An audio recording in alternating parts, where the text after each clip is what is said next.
Jaganmohan Reddy DSC ఆపాలని వీళ్ళ చెంచాలతో ఇద్దరు ముగ్గురుతో మాట్లాడిస్తున్నాడు. ఒక కోడిబుర్ర చెంచా పేరుని నాని నువ్వు అంటా ఉన్నావు పేకాట ఆడితే ఉద్యోగాలు ఇచ్చారని. మీ చరిత్ర పేకాట ఆడే వాళ్ళకి, వంట మాస్టర్లకి, డ్రైవర్లకి, ఏపీడీసీలో అదే విధంగా ఏదైతే ఫైబర్ నెట్ ఉందో అక్కడ పెట్టి ఉద్యోగాలు ఇచ్చి జీతాలు ఇచ్చిన నీచ చరిత్ర మీది పేరుని నాని. ఆ విధంగా ప్రతి ఒక్కరూ చేస్తారనుకుంటే ఎలాగా?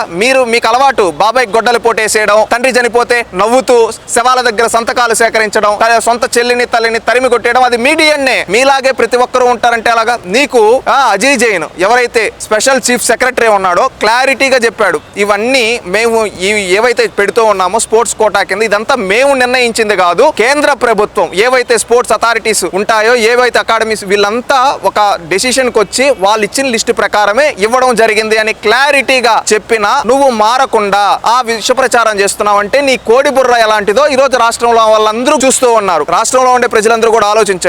ఈ పేరుని నాని ఏం మాట్లాడతాడు? ఈ విధంగా పేకాట అంటే నీ చరిత్ర, పేకాటలు ఆడుకునే చరిత్ర, మీ మైండ్ సెట్ అక్కడికే ఆగిపోయింది. బుర్రుండి మాట్లాడుతున్నావా లేకుండా